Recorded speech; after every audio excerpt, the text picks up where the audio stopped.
Matthew chapter 9 verse 1 to 38. And getting into a boat he crossed over and came to his own city. And behold, some people brought to him a paralytic, lying on a bed. And when Jesus saw their faith, he said to the paralytic, Take heart, my son, your sins are forgiven. And behold, some of the scribes said to themselves, This man is blaspheming. But Jesus, knowing their thoughts, said, Why do you think evil in your hearts? For which is easier, to say, Your sins are forgiven, or to say, Rise and walk? But that you may know that the Son of Man has authority on earth to forgive sins, he then said to the paralytic, Rise, pick up your bed and go home. And he rose and went home. When the crowd saw it, they were afraid, and they glorified God, who had given such authority to men. As Jesus passed on from there, he saw a man called Matthew sitting at the tax booth, and he said to him, Follow me. And he rose and followed him. And as Jesus reclined at table in the house, behold, many tax collectors and sinners came and were reclining with Jesus and his disciples. And when the Pharisees saw this, they said to his disciples, Why does your teacher eat with tax collectors and sinners?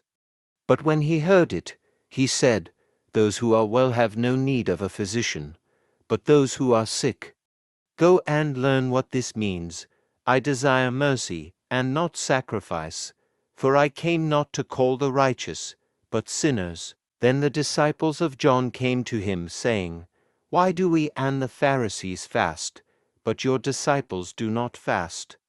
And Jesus said to them, Can the wedding guests mourn as long as the bridegroom is with them?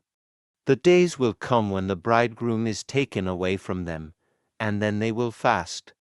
No one puts a piece of unshrunk cloth on an old garment, for the patch tears away from the garment, and a worse tear is made. Neither is new wine put into old wineskins. If it is, the skins burst and the wine is spilled and the skins are destroyed. But new wine is put into fresh wineskins, and so both are preserved. While he was saying these things to them, behold, a ruler came in and knelt before him, saying, My daughter has just died, but come and lay your hand on her, and she will live. And Jesus rose and followed him, with his disciples. And behold, a woman who had suffered from a discharge of blood for 12 years came up behind him and touched the fringe of his garment, for she said to herself, If I only touch his garment, I will be made well. Jesus turned, and seeing her he said, Take heart, daughter. Your faith has made you well. And instantly the woman was made well. And when Jesus came to the ruler's house and saw the flute players and the crowd making a commotion, he said, Go away, for the girl is not dead, but sleeping. And they laughed at him. But when the crowd had been put outside, he went in and took her by the hand, and the girl arose. And the report of this went through all that district. And as Jesus passed on from there, 2 blind men followed him, crying aloud, Have mercy on us, Son of David. When he entered the house, the blind men came to him, and Jesus said to them, Do you believe that I am able to do this? They said to him, Yes, Lord. Then he touched their eyes, saying, According to your faith be it done to you.